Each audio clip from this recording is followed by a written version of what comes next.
Selamat datang di channel YouTube Cahaya Muhammadiyah. Bismillahirrahmanirrahim.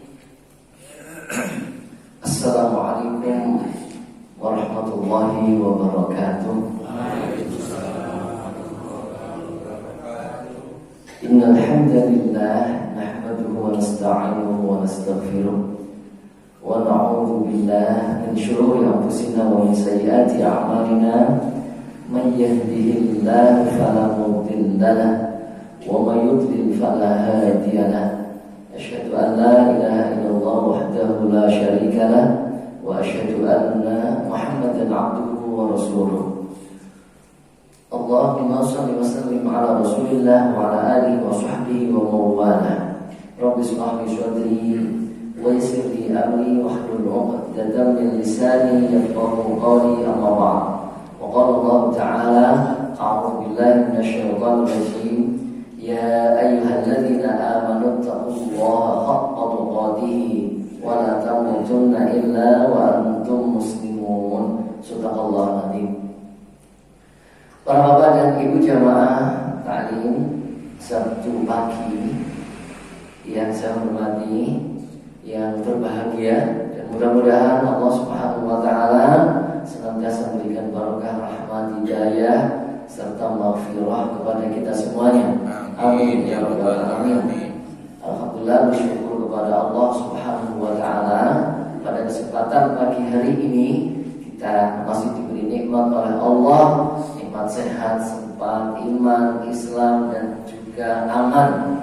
Alhamdulillah, saudara kita di Palestina tidak bisa atau belum bisa merasakan kenikmatan seperti yang kita rasakan pada pagi hari ini, dan kita berdoa tentunya mudah-mudahan saudara-saudara kita di Palestina akan mendapatkan jalan keluar yang terbaik, mendapatkan pertolongan dari Allah Subhanahu wa taala, dan kita tindakan yang diterima pada saat-saat ini. Mudah-mudahan Palestina segera mendapatkan kemerdekaannya. Amin ya rabbal alamin. Baik, oleh karena itu kita yang mendapatkan nikmat keamanan seperti ini, sehat juga, sempat juga, monggo kita gunakan nikmat itu dengan sebaik-baiknya. Tiada lain adalah untuk apa? Untuk beribadah, untuk taqarrub, untuk beraktivitas positif, untuk bermanfaat bagi manusia yang lainnya. Dan mudah-mudahan Allah akan meridhoi kita semuanya dan akan terus menambah nikmat kepada kita semuanya, tentunya utamanya nikmat iman dan Islam sampai akhir hayat kita. Amin ya rabbal alamin. Baik, Bapak Ibu yang berbahagia, kita lanjutkan kajian kita masuk kepada tuntunan sholat wajib munfarid. Tuntunan sholat wajib munfarid. Tuntunan sholat wajib munfarid itu sholat sendirian, belum sampai bab sholat berjamaah, sholat sendirian yang dibahas di dalam himpunan putusan tarjih jilid 3 halaman 523 sampai dengan halaman 595. Kemarin sudah kita awali ketika belum berubah menjadi hari Sabtu, itu sudah kita awali tentang pengertian dan dasar hukum sholat. Ini sudah kita bahas selesai. Maka selanjutnya adalah kepada tata cara sholat. Ini insya Allah ini sudah semuanya nih. Kemarin yang mukadimahnya nih, apa kelalaian kabeh? Kelalaian kabeh. Kayaknya sudah semuanya, sisa ingatnya ini sudah semuanya. Kemudian masuk ke tata cara sholat. Kaifiyatus sholat, kaifiyatu as-sholatil maktubah, tata cara sholat wajib. Baik, Bapak Ibu, kalau di dalam himpunan putusan tarjih yang lama itu masih menggunakan bahasa Arab. Di sana disebutkan wa idza qumta ila sholati faqul Allahu akbar mukhlishan niyyataka lillah. Jadi yang pertama kalau kita sholat itu berdiri. Ini juga sudah kayaknya apa ya? Sudah sampai apa berarti? Saya agak lupa masalah. Ya kita ulangi pelan-pelan ya, nanti sampai saya ingatnya Pak, jadi kan sampaikannya sampai sini gitu kalau ingat. Jadi pertama adalah berdiri. Ulama sepakat ya, berdiri adalah rukun sholat ya. Waqumulillah apa namanya di dalam hadis banyak Al-Qur'an okay. Di mana ini? Dalil-dalilnya hafizu 'ala sholawati wa sholatul wusta waqumulillah qanitin. Di dalam Al-Qur'an okay. Surat Al-Baqarah ayat 238. Jadi pada dasarnya memang sholat itu dengan berdiri ini dan menjadi rukun sholat menurut kesepakatan para ulama. Jadi sholat kalau dengan duduk, dengan berbaring, kalau tidak ada uzur itu tidak sah sholat wajib. Kecuali kalau ada uzur. Kalau ada uzur boleh dengan duduk, boleh dengan berbaring, boleh juga disolati. Nah itu deh. Jadi yang paling enak disolati nih. Itu paling enak. Sholat mikir gitu. Orang mikir tata cara sholat. Semoga pernah baik lah. Oke. Itu dengan berdiri itu memang hukum pertamanya, aslinya begitu. Nah, kemudian kecuali orang sakit di atas kendaraan, ya, yang takut, ya, ketika berdiri takut ketahuan musuh dan lain sebagainya, maka boleh dengan tidak berdiri, dengan duduk atau dengan berbaring. Dan tapi jelas sholatnya orang dengan duduk keutamaannya berapa kemarin? Separohnya dari orang yang berdiri. Orang yang berbaring keutamaannya separohnya dari orang yang duduk. Nah itu, meskipun dalam hal tertentu itu dibolehkan tidak berdiri, tapi keutamaannya adalah berbeda. Ini karena ini sudah, jadi saya cepatkan. Kemudian berniat di dalam hati untuk mendirikan sholat dengan ikhlas. Jadi setelah kita berdiri betul-betul menghadap kiblat, okay, kemudian pandangan ke arah tempat sujud, lebar kaki adalah selebar bahu maksimal. Ini yang proporsional. Berdiri sholat itu kakinya tidak lebar-lebar, ya. Tidak lebar-lebar, tidak melebihi bahu kita. Kalau melebihi bahu kita itu softnya tidak bisa rapat, ya. Kalau melebihi bahu, kecuali kalau sholat sendiri, ya, tidak dilarang, tapi tidak elok, ya. Karena kalau orang berdiri lebar kayaknya terkesan apa? Terkesan bagus, ya. Terkesan bagus. Maka berdiri elok yang sopan, yang proporsional, ya. Kaki itu kalau mau dibuka ya lebarnya maksimal selebar bahu, itu nih. Meskipun tidak ada hadis tentang ketentuan melebarkan kaki itu, tapi ulama semuanya sepakat tidak senang kalau sholat itu merapatkan kaki, baik rapat tumitnya ataupun rapat seluruh telapak kakinya, itu tidak senang. Maka ulama berbeda pendapat tentang berapa lebar kakinya. Ada yang satu kepal, ada yang satu jengkal, berbeda-beda. Maka Muhammadiyah memutuskan bahwa lebar kaki ketika sholat yang ideal, yang proporsional itu adalah selebar bahu kita. Jadi seperti di dalam gambar itu lurus ke bawah, okay. Selebar bahu. Ini berdiri yang ideal. Laki-laki ataupun perempuan sami mawon pada baik. Tidak ada bedanya. Insya Allah berdiri yang seperti ini adalah berdiri ideal, berdiri yang insya Allah kuat tahan lama, okay. Kuat tahan lama, okay. Berdiri yang paling enak. Nah, setelah kita betul-betul berdiri seperti ini, itu berniat di dalam hati, mukhlishan niyyataka lillah, dengan ikhlas niatmu karena Allah Subhanahu wa ta'ala. Kemarin juga kayaknya sudah kita bahas tentang niat ketika berwudu, ya. Niat tidak dilafalkan, cukup di dalam hati saja. Inilah kesepakatan para ulama. Kalau kita niat di dalam hati, seluruh ulama mengatakan sah. Seluruh ulama tanpa kecuali niat di dalam hati itu sah. Kalau niat di mulut saja, ini ulama ikhtilaf. Ulama sepakat juga yang di mulut saja. Ulama sepakat kalau niat hanya di mulut, ulama semuanya sepakat tidak sah. Tapi kalau niatnya double, ya di mulut ya di hati, ya, itu ulama baru berbeda-beda pendapat. Ya. Ada yang mengatakan sah, ada yang mengatakan sunnah, ada yang mengatakan bid'ah, mengada-ada. Yang mengatakan bid'ah kenapa? Karena memang Rasulullah tidak pernah ketika niat kemudian beliau mengucapkan dengan lafaz tertentu. Itu. Ya. Jadi contoh yang terbaik di dalam ibadah adalah Rasulullah Muhammad SAW. Maka bagi mereka ulama yang mengatakan bid'ah karena memang tidak ada contoh baik dalam amalan Rasulullah ataupun para sahabat, tidak ada. Nah kemudian yang mengatakan sunnah itu mereka mengatakan ini hanya untuk memandu hati.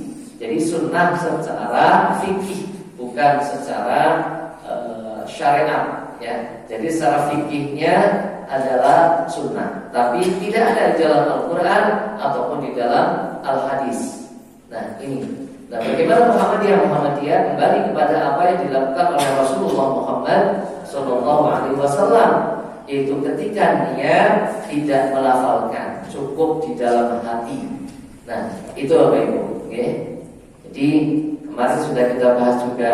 Kalau kita mau lihat kembali pemahaman niat itu secara bahasa apa? An-niyatu al-qasdu. Niat itu adalah al-qasdu. Al-qasdu itu apa? Maksud hati untuk melaksanakan sesuatu. Jadi kalau panjenengan keluar dari rumah ditanyakan mau kemana Pak? Mau ngaji. Berarti sudah ada niat. Niatnya apa? Mau ngaji. Meskipun tidak dilafalkan, semua orang memahami bahwa niat dia adalah mau ngaji. Tapi kalau berangkat dari rumah keluar rumah ditanya kemudian kamu mau kemana? Alambuh kinutut nasikil gitu ya. Maka apa? Dia tidak punya niat yang jelas. Ya, apa di alhamdulillah sing penting metu. Maka tidak jelas ya. Niatkan apa? Nah, berarti belum ada niat. Nah itu ini. Jadi niat itu seperti itu. Kemudian kalau para ahli fikih menjelaskan niat itu apa? Al-iradatu al-mutawajjihah nahwa fi'li ibtighaan biwajhillahi ta'ala wa imtithalan li hukmi. Niat itu kehendak yang ditujukan untuk melakukan perbuatan untuk mencari keridhaan Allah dan mematuhi hukum-hukumnya. Nah ini ya. Jadi kehendak hati kita, kehendak diri kita yang ditujukan untuk apa? Melakukan suatu perbuatan tertentu untuk mencari ridho Allah Subhanahu wa ta'ala dan mematuhi hukum-hukumnya. Jadi itulah sebenarnya niat yang benar. Kalau niat ya, melakukan suatu perbuatan tapi bukan karena ridho Allah atau bukan untuk mendapatkan ridho Allah, itu juga tidak benar. Dia niat tapi tidak benar. Ya. Niatnya sudah melakukan suatu perbuatan untuk mencari ridho Allah, tapi tidak memenuhi hukum-hukumnya, tidak memenuhi syariatnya, tidak memenuhi ketentuannya, maka itu juga sama. Ya, niatnya belum benar. Karena niat juga harus selaras dengan apa yang dilakukan. Baru amalan itu diterima oleh Allah Subhanahu wa ta'ala. Itu nggih. Jadi niatnya benar, ikhlas karena Allah, caranya juga benar. Atau dalam rangka untuk apa? Mematuhi hukum-hukum Allah Subhanahu wa ta'ala. Dari niat jelas wa umiru illa liya'budullaha mukhlishina lahu-d-din hunafa wa yuqimus sholata wa yutuz zakata wa dzalika dinul qayyimah al-bayyinah ayat 5. Gitu nggih. Jadi niat kita adalah untuk beribadah kepada Allah dengan ikhlas. Ya, tidak mencampurkan apapun di dalam niat kita dan ibadah kita. Ini ya, al-bayyinah ayat 5. Kemudian kalau kita lihat di dalam hadis banyak, di antaranya yang diriwayatkan oleh Sahih Muslim, ya, innamal a'malu binniyat. Sesungguhnya perbuatan itu tergantung dari niatnya. Nah, ini apa Ibu? Oke. Jadi niat itu bukan sembarangan, niat itu bukan main-main. Niat itu termasuk dari sesuatu hal yang harus ada di dalam ibadah. Kalau tidak ada, maka tidak sah. Baik, faktor niat ada kemauan, kesadaran, ada juga tekad yang kuat untuk melaksanakan, dan juga yang keempat apa? Mencari ridho Allah. Jadi ini faktor niat. Jadi faktor niat pertama ada kemauan. Panjenengan berangkat ngaji, ada kemauan. Saya memang mau ngaji. Ya, mau ngaji ngapain? Janjian ngaji itu. Dia sadar bahwa saya diperintahkan oleh Allah untuk thalabul ilmi. Saya sebagai hamba Allah, Allah memerintahkan saya. Jadi bukan karena apa-apa, bukan karena orang pena, ya, bukan orang bukan karena lah daripada rumah nganggur gitu ya. Tidak, tapi betul-betul karena ada kesadaran. Oh iya, saya hamba Allah. Saya diperintahkan oleh Allah untuk apa? Mencari ilmu, untuk sholat, untuk yang lain-lain. Nah itu, sadar. Oh iya. Maka ketika dia sadar bahwa dia hamba Allah dan dia mendapatkan perintah, ada hukum-hukum Allah Subhanahu wa ta'ala, ada tekad untuk melakukan. Dan tekad melakukan itu juga semata-mata untuk mencari ridho Allah Subhanahu wa ta'ala. Nah itu baik, terkait dengan niat. Baik. Kemudian setelah berniat di dalam hati, pandangan mata ke arah tempat sujud. Ini sudah kita jelaskan juga ya pada waktu itu, bahwa ketika sholat pandangan jangan kemana-mana ya. Sholat itu butuh khusyuk, butuh fokus ya. Maka untuk fokus, untuk kekhusyuan itu ulama mengatakan pandangan ke tempat sujud ya. Termasuk Muhammadiyah mengatakan pandangan ke tempat sujud. Apa menghadap ke atas? Tidak boleh, tidak boleh. Kalau menghadap ke atas tidak boleh, tengok juga tidak boleh. Tapi lurus ke depan itu masih dibolehkan, tidak dilarang. Lurus ke depan atau ke tempat sujud itu boleh. Dan ulama memilih ke tempat sujud ya. Muhammadiyah juga memilih ke tempat sujud karena ketika kita berdiri sholat, pandangan kita ke tempat sujud itu adalah hal yang paling mungkin untuk membawa sholat kita menjadi khusyuk. Kalau menghadap ke depan bisa terganggu ya, apalagi ini mulai pilpres gitu ya, mulai 2024. Kadang-kadang ada orang sholat pakai baju pilpres, partai atau apa ya, jadi nyambi jere, jamaah nyambi iklan, nyambi apa? Apa jenengan ini? Kampanye loh, ya. Nyambi kampanye. Ya, jamaah nyambi kampanye nggak boleh. Jangan sampai ada niatan seperti itu, dan jangan sampai ada tindakan seperti itu. Ibadah-ibadah karena Allah. Jangan disambi apapun, ya karena akan mengganggu orang lain.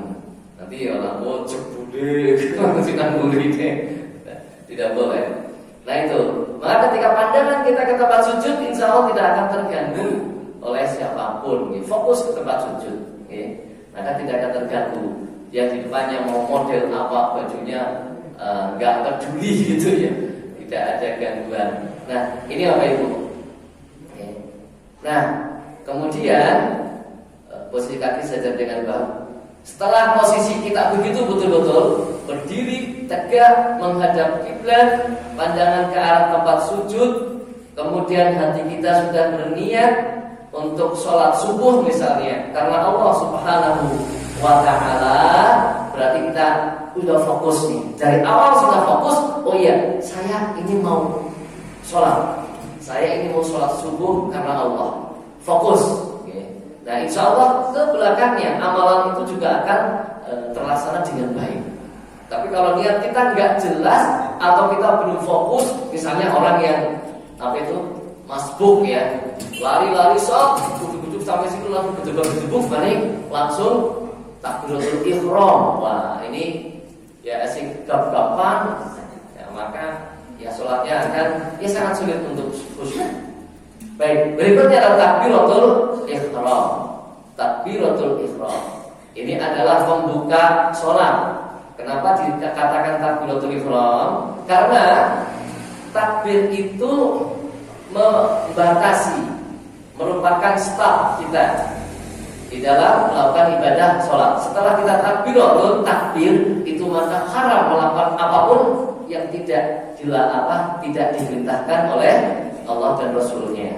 Nah ini, ketika sudah takbiratul ihram, Allahu Akbar, itu kita sudah haram, maka ada ihram, takbir pengharaman.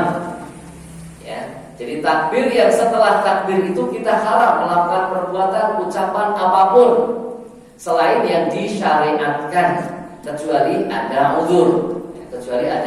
Ada uzur. Nah, ini Bapak Ibu. Jadi kula panjenengan sedaya ketika udah takbiratul ihram sudah enggak berpikir macam-macam, enggak berpikir apapun. Kita sudah mengagungkan Allah, ya sudah, urusan kita dengan Allah Subhanahu wa taala. Apapun akan ditinggalkan. Bapak Ibu, sungguhnya kalau kita meresapi takbiratul ihram itu luar biasa. Yang pertama, kita jelas itu merupakan bentuk ibadah, ya, bentuk ibadah.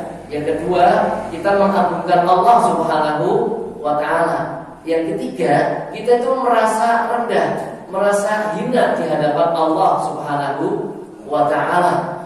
Nah, ini meskipun posisi kita itu pada saat berdiri tegak, maka kalau pelajaran di dalam kehidupan itu, posisi setinggi apapun, posisi sebaik apapun kita dalam kehidupan dunia, tetap pandangan supaya menghadap ke bawah. Kemudian tetap saja kita supaya mengagungkan Allah Subhanahu wa taala. Artinya apa? Kita tidak boleh sombong, kita tidak boleh membusungkan dada kita tidak boleh dengar, dengar itu apa? Ya, menghadap ke atas gitu ya. Kemudian sikap kita juga harus baik. Nah, itu dalam kehidupan. Jadi kalau orang yang sholatnya benar, kalau orang yang sholatnya betul-betul dihayati setiap gerakan dan bacaan dari awal saja, itu manfaatnya sungguh sudah luar biasa. Ya, artinya apa? Oh, berarti kita tidak lagi sombong. Jadi kalau panjenengan sholat, ya, 5 waktu, kok sombong, masih takabur, masih merasa sok, masih merasa hebat di depan orang lain, maka takbirnya belum dihayati oleh kita. Okay. Sholatnya itu belum dihayati oleh kita. Itu Pak. Jadi dalam kondisi tegak, gagah gitu ya, tetap saja agungkan Allah, pandangan ke bawah. Itu khudu, tawadhu kita. Nah, itu Bapak Ibu. Oke. Baik, caranya takbiratul ihram itu bagaimana? Mengucapkan atau membaca Allahu Akbar. Ya. Apakah harus Allahu Akbar? Menurut Imam Malik iya. Menurut Imam Malik harus Allahu Akbar. Menurut Imam Syafi'i boleh ditambah sedikit boleh. Wallahu Akbar itu boleh. Imam yang lain mengatakan Wallahul A'zam itu boleh juga. Ya, dengan makna yang sama. Allahul A'zam. Ya. Tapi jangan dipraktekkan. Ya, kalau dipraktekkan geger nanti ya. Ya. Muhammadiyah tetap menggunakan kalimat yang disepakati oleh para ulama semuanya dan sesuai dengan hadis, yaitu Allahu Akbar. Nah, karena memang di dalam hadis bunyinya ya Allahu Akbar. Kalau kita lihat hadis yang pertama, riwayat Abu Dawud At-Tirmidzi dengan sanad yang sahih. Di dalam hadis itu disebutkan tentang shalah al-wudu wa tahrimuha at-takbir wa tahdiruha at-taslim. Kunci pembuka salat itu adalah wudu. Wudu sudah kita pelajari. Kemudian permulaannya adalah takbir. Nah, dalam hadis ini belum disebutkan takbirnya seperti apa, tapi permulaannya adalah at-takbir. Dan tahrimuha at-taslim, penghabisannya, selesainya sholat itu adalah dengan salam. Kemudian dalam hadis berikutnya yang diriwayatkan oleh Imam Bukhari dan Imam Muslim muttafaq alaih disebutkan karena Rasulullah sallallahu alaihi wasallam idza qama ila sholati istaqbala al-qiblah wa rafa'a yadayhi wa qala Allahu Akbar. Nah ini ya. Jadi ada Rasulullah SAW ketika beliau qama ila shalah, berdiri untuk mengerjakan sholat, maka istaqbalal qiblah, menghadap kiblat. Wa rafa'a yadayhi, mengangkat kedua tangannya, waqar, dan mengucapkan Allahu Akbar. Nah, jadi dalilnya di dalam hadisnya jelas. Ya, Allahu Akbar itulah kalimat takbir. Ya. Nah, meskipun ada ulama yang puas saja dengan kalimat-kalimat yang lain yang semakna dengan takbir. Ini, oke, tapi jangan dilakukan oleh kita. Nanti geger nih. Baik. Selanjutnya, jadi membaca takbir dengan atau sambil mengangkat kedua belah tangan sejajar dengan bahu, sejajar dengan bahu. Ibu jari sejajar dengan daun telinga.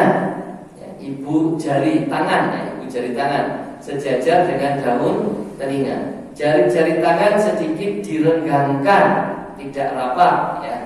Kemudian kedua telapak tangan menghadap ke arah kiblat. Kayaknya juga sudah ya. Sudah ya. Karena sudah ya kita cepatkan. Jadi dalam prakteknya tidak saya buka lagi dalilnya karena sudah ya, nanti sampai ya, menyesuaikan dengan yang sudah kita sampaikan. Takbiratul ihram, jadi kan misalnya saya sedang berdiri, tangan samping langsung Allahu Akbar. Ya, jadi tangan angkat sambil mengucapkan takbir. Ya, jadi telapak tangan menghadap ke arah kiblat. Ya, ini menurut jumhur ulama. Ya. Kemudian ibu jari ini sejajar dengan daun telinga. Nah, ya, sejajar daun telinga. Ini ya diputuskan oleh tarji, sejajar dengan daun telinga. Ulama berbeda pendapat, iya. Ulama berbeda pendapat. Ya, kalau kita lihat perbedaan pendapat para ulama mana ini?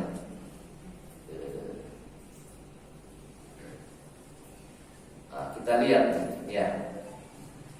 Pendapat yang lebih sahih dalam mazhab Hanafi adalah mengangkat kedua tangan terlebih dahulu baru bertakbir. Ini kalau cara mengangkatnya. Ya, menurut Imam Hanafi. Jadi angkat dulu baru takbir. Ini menurut Imam Hanafi.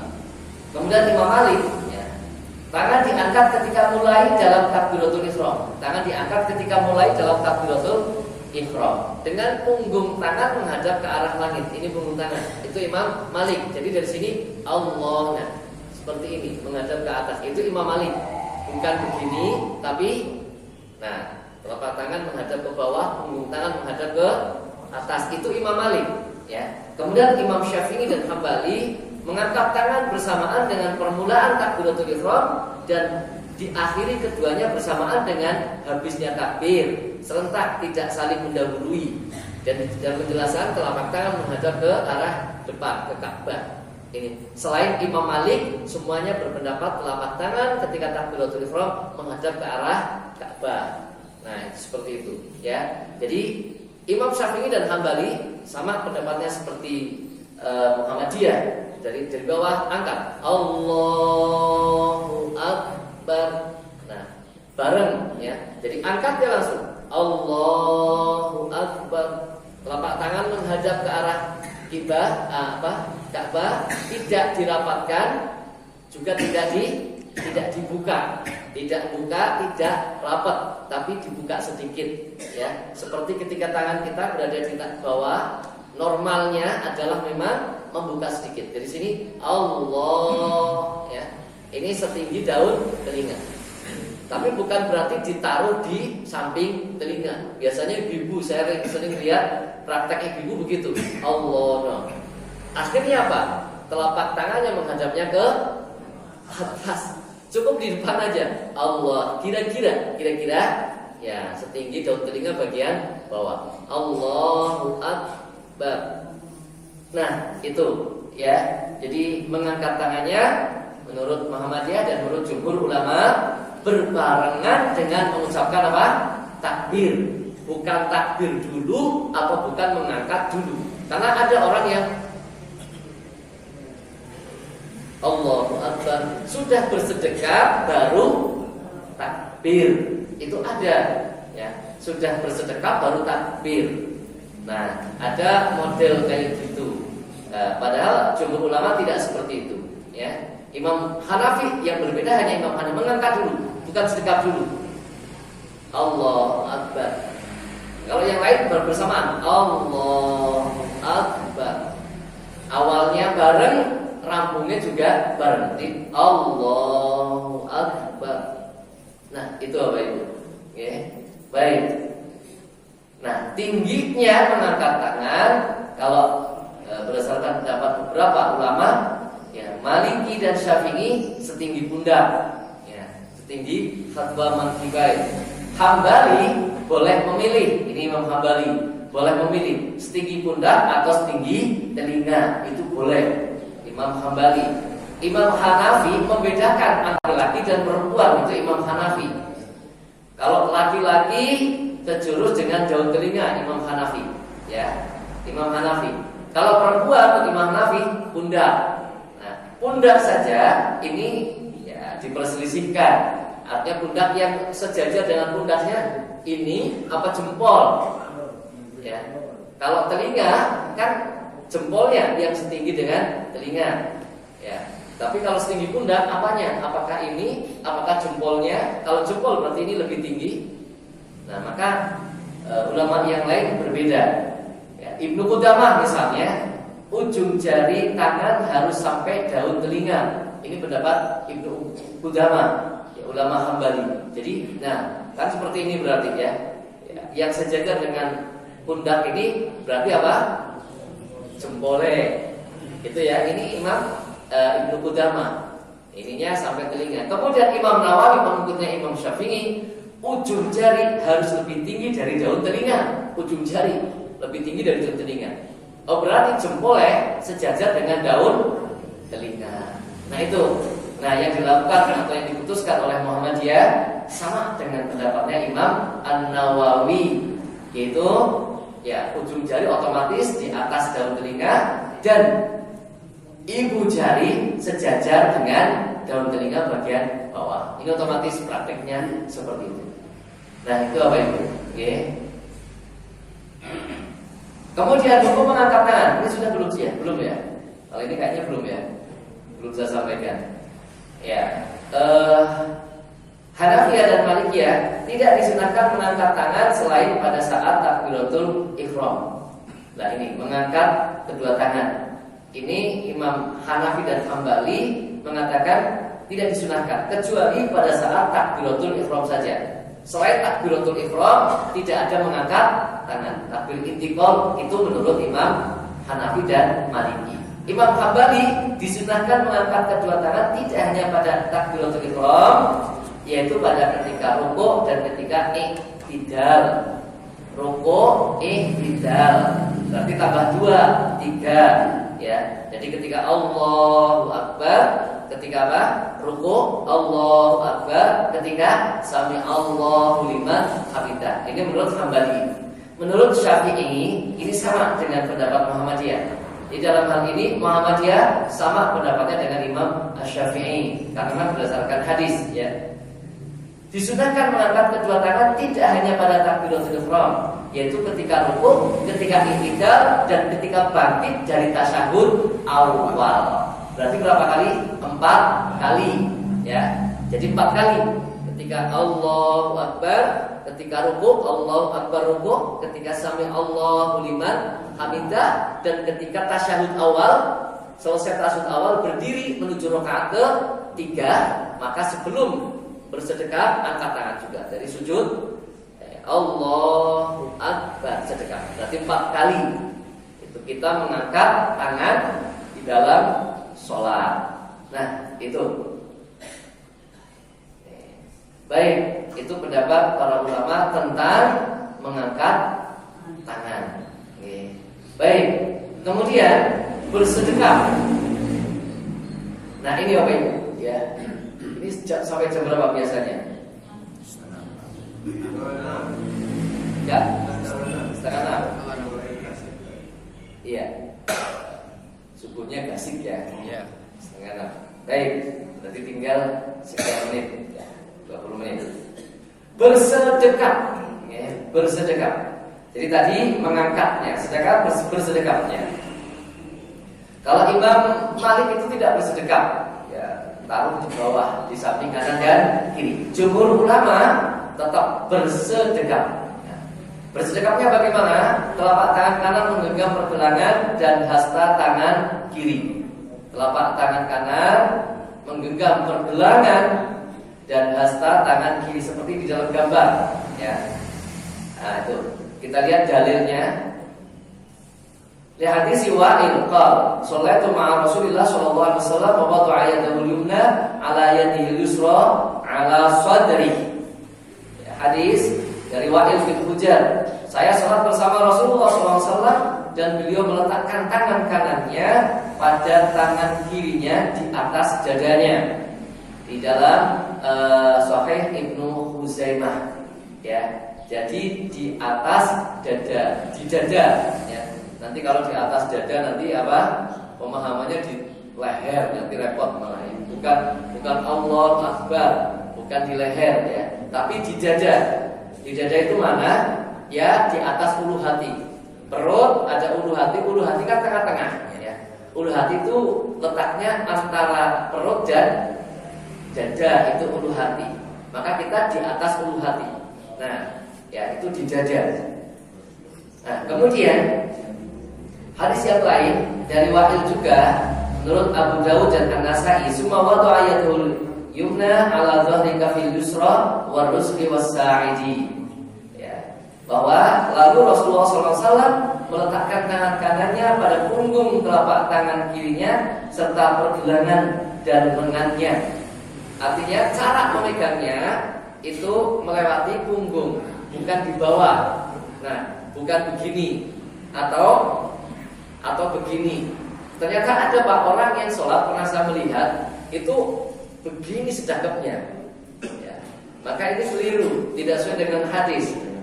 Ya, harus ada di punggung telapak tangan melewati punggung. Nah, dan pergelangan. Nah, itu. Jadi bukan asal memegang seperti ini. Tidak, ya, tidak di bawah atau tidak di atas, tapi tangan kita melewati punggung telapak tangan kiri. Nah, itu seperti itu. Oke. Kemudian dari yang lain kan anas yu'maruna ayyatu ar-rajul yadahu al-yumna ala dhira'i. Bahwa orang-orang diperintahkan supaya meletakkan tangan kanannya pada lengannya. Itu beberapa dalil. Kemudian dari beberapa dalil itu kemudian Muhammadiyah menyimpulkan cara bersedekap itu ya dari sini ya, Allahu Akbar di dada, di atas ulu hati ya. Kemudian tangan melewati pergelangan punggung dan memegang pergelangan. Nah, ya, memegang pergelangan tangan set di atas ulu hati. Itu seperti itu, langsung ya. Jadi Allahu Akbar. Ulama memang beda pendapat. Kalau Imam Asy-Syafi'i di mana? Di sini ya, sebelah kiri. Itu Asy-Syafi'i. Di sebelah kiri, di atas perut, di bawah dada, di tengah-tengah. Di atas perut, di bawah dada, itu Imam Asy-Syafi'i. Kemudian Imam Hambali dan Imam Hanafi itu di bawah pusat. Di bawah pusat. Jadi kalau Imam Malik tidak bersedekap. Nah, Imam Malik, Imam Hambali dan Imam Hanafi itu kan Allahu Akbar di bawah pusat. Nah, di bawah pusat sedekapnya. Dalam ya ini wudhunya kan kene. Wudhunya di sini ya. Maka kalau di bawah pusat kan di sini. Nah, ini menurut pendapat siapa? Imam Hambali dan Imam Hanafi. Imam Hambali dan Imam Hanafi itu di bawah pusat, sholatnya seperti ini. Jadi nanti panjenengan kalau haji itu akan mendapatkan beraneka ragam ya orang sholat. Ada yang Allahu Akbar. Loh, jadi orang sedekap. Oh, mengikuti pendapatnya Imam Malik berarti gitu kan. Ada yang Allahu Akbar. Oh, Imam Asy-Syafi'i. Ada yang Allahu Akbar. Loh, di bawah pusat. ya. Nah ini, maka ini berarti dia mengikuti pendapatnya Imam Hambali dan Imam Hanafi. Kita tidak kaget jadinya, aja jadi kagetan. Wah kalau bener kayak masa sholat kayak gini, orang bener kayak cara ngendi jenjane. Kadang-kadang kita karena pengetahuannya hanya satu sehingga gampang menyalahkan orang lain. Ya meskipun itu tidak kita amalkan, kita ngerti. Dia mengikuti pendapatnya Imam Hambali dan Imam Hanafi di bawah usul. Nah itu. Maka yang dipakai oleh Muhammadiyah itu adalah pendapatnya atau hadis yang ada di dalam Sahih Ibnu Huzaimah, ya, meletakkan di dada. Allahu Akbar. Nah itu apa itu? Karena memang ternyata berdasarkan penelitian, seorang ahli hadis meneliti ini, ternyata saya baca tidak ada satu hadis pun yang sahih secara mutlak tentang meletakkan tangan di dada. Tidak ada yang sahih secara mutlak. Ya. Hadis sahih Ibnu Huzaimah disahihkan oleh Ibnu Huzaimah. Ada ulama yang lain mengatakan juga tidak begitu kuat. Sehingga dalil-dalil tentang yang di sini, yang di bawah pusar ataupun yang tidak bersedekah itu semuanya dalilnya punya kekurangan, ya, tidak disepakati kesahihannya. Itu seperti itu, tidak disepakati kesahihannya. Nah ini maka kita tidak boleh saling menyalahkan. Ya sudah, kita atau Muhammadiyah itu mengikuti ya hadis yang disahihkan oleh Ibnu Huzaimah. Begitu Bapak Ibu, ya. Ya, sampai di sini ada pertanyaan sampai dengan bersedekah. Monggo, Pak. Assalamualaikum warahmatullahi wabarakatuh. Waalaikumsalam warahmatullahi wabarakatuh. Di situ ada madhab. Kita kalau mengikutinya itu bagaimana? Apakah Muhammadiyah mengikuti madhab? Sekian. Baik. Madhab-madhab itu di dalam tarjih Muhammadiyah, manhaj tarjih itu tetap dipakai sebagai bahan pertimbangan. Sebagai bahan pertimbangan di dalam mengkaji ya mana yang harus dipilih, gitu ya. Karena memang dasar-dasarnya itu mereka berbeda-beda. Ya. Maka yang paling kuat setelah dipelajari, ya, pertama Muhammadiyah itu mengambil dari Al-Quran, kedua Al-Hadis, ketiga adalah pendapat para ulama. Nah, pendapat para ulama madhab ini itu semuanya dipelajari oleh tarjih, ya, dengan dalil-dalil mereka, dengan pertimbangan-pertimbangan hukum para madhab itu. Kemudian diambil yang paling kuat. Nah itu oke. Bahkan suatu saat Muhammadiyah tidak mengambil pendapat 4 madhab, tapi mengambil pendapat yang lain. Pendapat sahabat misalnya, bukan 4 madhabnya. 4 madhab kan sudah kita ke sini kan. Bahkan Rasulullah kemudian mengambil pendapatnya sahabat, Ibnu Abbas misalnya. Contoh di dalam memaknai menyentuh perempuan, orang maskumun lisan, Muhammadiyah tidak mengambil pendapatnya Hanafi, tidak. Meskipun Hanafi sama, tapi Muhammadiyah mengambil pendapatnya siapa? Ibnu Abbas. Yang di dalam tafsir Ibnu Abbas, aula maskumun lisan, menyentuh perempuan yang membatalkan wudu itu bukan menyentuh, tapi al-jima'u, berhubungan suami istri. Itu contoh. Maka di dalam tarjih itu di sana dijelaskan berdasarkan pendapatnya Ibnu Abbas, ya, Ibnu Abbas yang menjelaskan di dalam tafsirnya langsung nisa, menyentuh perempuan yang batalkan, maknanya adalah al-jima'u, itu antara lain. Jadi Muhammadiyah mengambil pendapat ulama madhab itu sebagai bahan pertimbangan kajian. Jadi tidak tidak mengambil secara plek gitu ya, atau mengambil salah satu pendapat dan dijadikan sebagai pedoman, tidak. Ya, tapi tidak anti madhab juga tidak. Mazhab dipakai oleh Muhammadiyah cuma menjadi apa? Bahan pertimbangan kajian. Itu Bapak Ibu. Ya, tidak mengikatkan diri kepada salah satu mazhab. Maka tetap kita sampaikan pendapat ini, pendapat ini, pendapat ini. Itu untuk juga pengayaan keilmuan. Itu Bapak Ibu. Okay. Maka bisa jadi suatu saat Muhammadiyah sama dengan Imam Syafi'i, ya.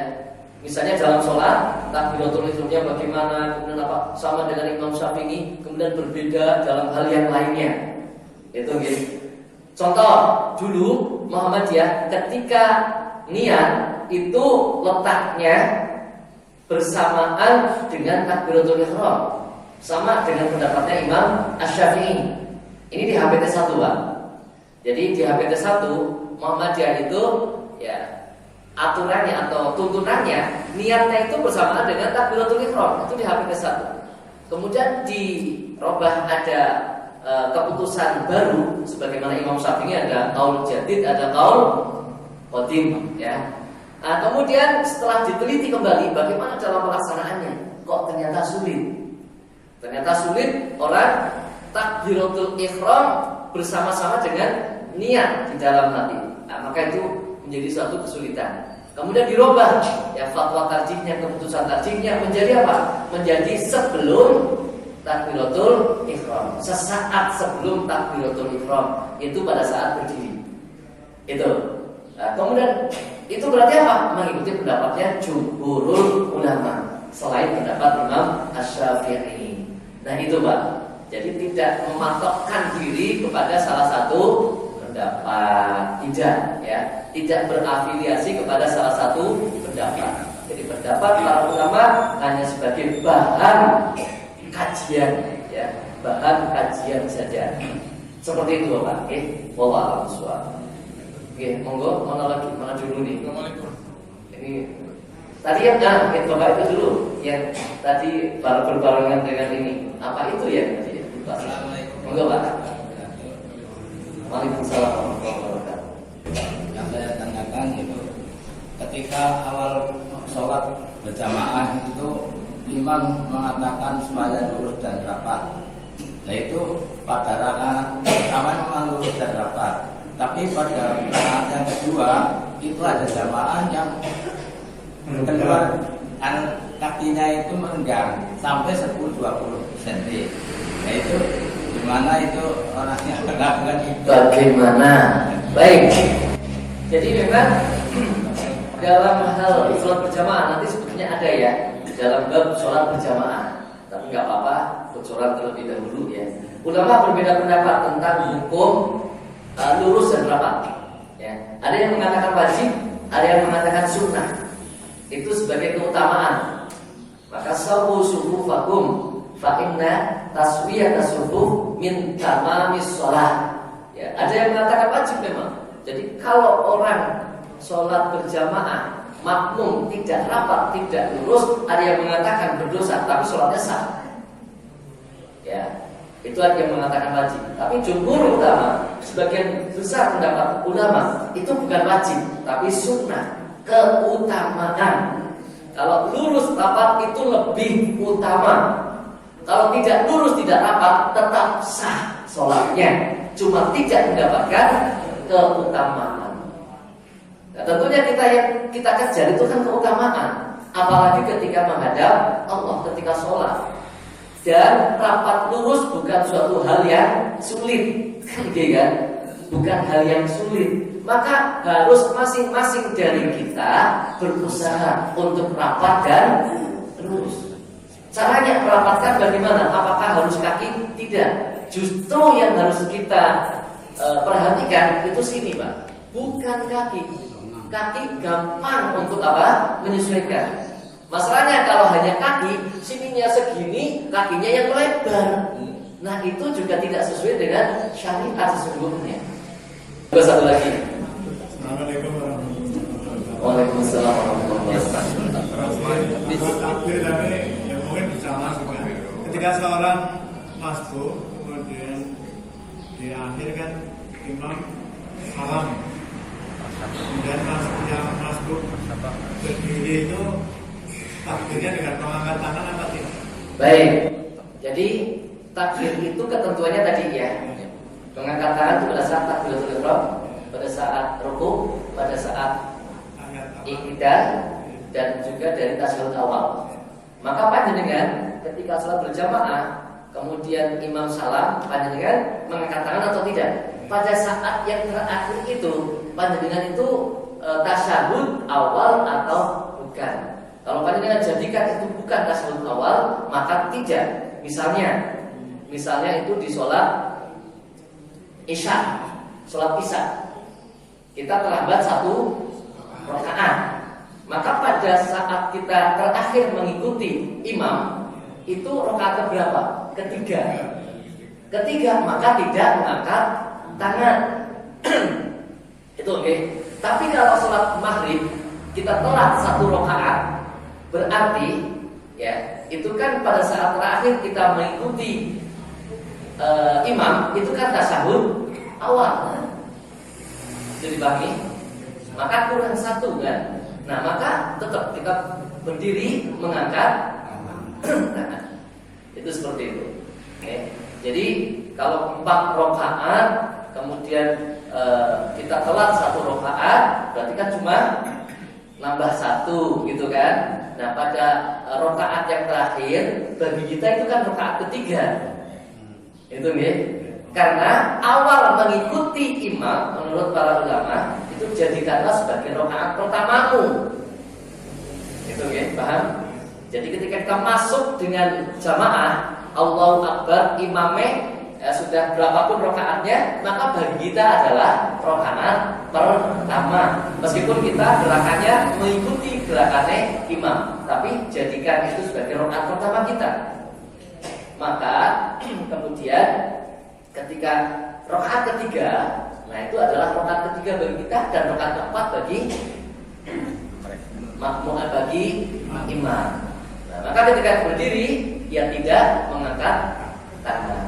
Tapi yang tahiyat awal misalnya begitu dapat tahiyat awal berarti tetap ikut. Nah, ketika mendapati tahiyat awal, mengikutinya itu karena mengikuti imam. Sebetulnya kalau kembali kepada pendapat jadikan itu sebagai rakaat pertamamu, maka tidak. Sebagai rakaat pertamamu. Ya. Bisa dua pilihan. Mengangkat atau tidak. Mengangkat atau tidak, dan itu sunnah. Ya. Dan itu sunnah. Kalau saya sendiri itu lebih kepada yang pertama tadi, yang kita pakai. Sebetulnya saya ini rakaat keberapanya. Rakaat keberapanya. Itu ketika nambah saja, ketika nambahnya. Ya. Jadi kalau ketika bersamaan dengan imam, mengikuti imam, bisa dipahami. Ketika masih bersama dengan imam, mengikuti imam. Tambahannya, nah itu sudah kepada yang kita lakukan, gitu loh maksud saya. Paham ya? Jadi ketika mengikuti imam, ketika masih bersama imam, ya ikuti imam. Imam tasyahud, meskipun bagi saya adalah awal, ya karena udah telat, ya, dia ternyata sudah rakaat kedua, saya baru datang, ya maka saya ikuti imam. Oh iya, imam tasyahud awal itu tetap angkat tangan. Nah pada saat nambahnya, nah itu sudah kita sholat sendiri, maka rakaat itu bagi saya rakaat keberapa? Bisa dipahami gitu? Nah, ya seperti itu. Cukup ya, sudah lebih jamnya. Kita lanjutkan pada pertemuan yang akan datang. Ini baru sampai dengan bersedekap ya. Sampai